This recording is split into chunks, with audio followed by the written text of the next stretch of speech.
High masters, అందరికీ నా హృదయపూర్వక నమస్సుమాంజలిలు. జొనాథన్ లివింగ్స్టన్ సీగల్ 5వ రోజు. జొనాథన్ సీగల్ మిగిలిన రోజులను ఒంటరిగా గడిపాడు. తాను పర్వత సానువులను దాటి సుదూర ప్రాంతాలలో ఎగురుతూ వెళ్తున్నాడు. అతనికి ఆ ఏకాంతం బాధ కలిగించడం లేదు, కానీ తన సహచరుల కోసమే అతని బాధ. వేగంలో ఉన్న వైభవాన్ని నమ్మడాన్ని వారు తిరస్కరించడమే తనను బాధ పెడుతోంది. కళ్ళు తెరిసి సత్యాన్ని చూడటాన్ని వాళ్ళు తిరస్కరిస్తున్నారు. ప్రతిరోజు మరికొంత నేర్చుకుంటూనే ఉన్నాడు. రెక్కలు ముడిచి అంత్య వేగంతో నీటిలోకి దూకడం వల్ల సముద్రం ఉపరితలానికి 10 అడుగుల క్రింద గుంపులుగా తిరిగే అందమైన రుచికరమైన చేపలను పట్టవచ్చని తెలుసుకున్నాడు. ఇక మీద ఆహారం దొంగలించటానికి చేపల పడవల చుట్టూ తిరుగుతూ బ్రతకక్కర్లేదు. సముద్రపు ఒడ్డున వీచే గాలిలో ఎగురుతూ కూడా రాత్రిళ్ళు నిద్రపోవడం నేర్చాడు. ఆ విధంగా సూర్యాస్తమయం నుంచి సూర్యోదయం లోపల కొన్ని 100 మైళ్ళు ప్రయాణించేవాడు. ఈ విధమైన అంతఃచేతనతో సముద్రంపై పరుచుకునే దట్టమైన పొగమంచులో కూడా ఎగిరేవాడు. మిగతా పక్షులు అమాయకంగా నేలపై నిలబడి పొగమంచు వర్షం తప్ప మరేమీ తెలియక ఆందోళన చెందే సమయాన తాను ఆ పొగమంచు పైకి అధిగమించి అత్యంత కాంతివంతమైన వినీల ఆకాశంలో విహరిస్తుండేవాడు.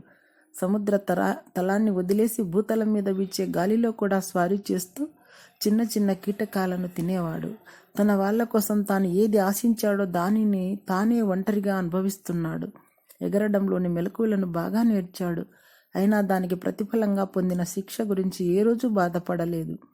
ఇసుగు, భయం, మరి కోపం మన ఆయుస్సును తగ్గించడానికి హేతువులని, మనలోంచి వీటిని పోగొట్టిన మరుక్షణం సుఖవంతంగా పూర్ణాయుస్సుతో జీవిస్తామని తెలుసుకున్నాడు.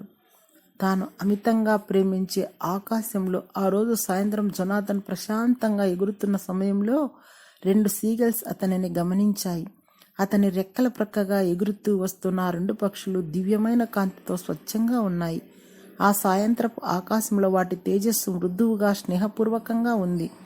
కానీ అన్నింటికన్నా అత్యద్భుతం ఆ ఎగిరే తీరులోని నేర్పు.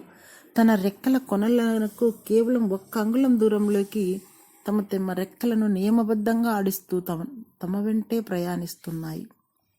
మరో మాట మాట్లాడకుండా జొనాథన్ వాటికి మరెవరూ విజయం సాధించలేని పరీక్ష పెట్టాడు. తన రెక్కలను మెలిదిప్పి గంటకు కేవలం 1 మైలు వేగానికి తగ్గాడు.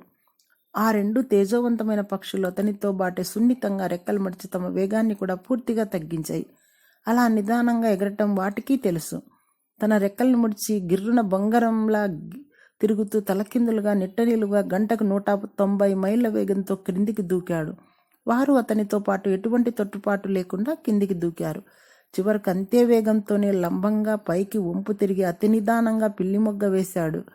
వారు అతనితో పాటు చిరునవ్వు నవ్వుతూ అదే పని చేశారు. అతను మామూలు ఎత్తుకు చేరి కొద్దిసేపు మౌనం తర్వాత వారితో మాట్లాడడం మొదలుపెట్టాడు. చాలా సంతోషం, బాగా చేశారు. ఎవరు మీరు? మేము మీ గుంపుకు చెందిన వారమే జొనాథన్, మీ సోదరులం. వారి మాటలు చాలా స్పష్టంగా ప్రశాంతంగా ఉన్నాయి. నిన్ను మరింత ఎత్తులలో ఉన్న స్వస్థలానికి తీసుకెళ్లడానికి వచ్చాము. నాకు ఇల్లా లేదే, నా గుంప, నాకు ఎవరు లేరు. నేను అక్కడి నుంచి ఎప్పుడో వెలివేయబడ్డాను. మనం అత్యంత ఎత్తైన శిఖరాలపై వీస్తున్న గాలిలో ఎగురుతున్నాం. ఇంకొన్ని 100 అడుగుల కన్నా ఈ ముసలి శరీరాన్ని ఇంకేమాత్రం పైకి తీసుకొని పోలేను. లేదు జొనాథన్, నువ్వు తీసుకురాగలవు. నువ్వు అలా సాధన చేశావు. జీవితాన్ని అధ్యయనం చేసే ఒక తరగతి పూర్తయింది. ఇప్పుడు ఇంకొక తరగతి వెళ్ళే సమయం ఆసన్నమైనది. చివరకు నేను సిద్ధమే అన్నాడు జొనాథన్ లివింగ్స్టన్ సీగల్. ఆ దివ్య పక్షులతో పాటు పైకెగిరి అనంతమైన నల్లని అంతరిక్షంలోకి అదృశ్యమయ్యాడు. Thank you.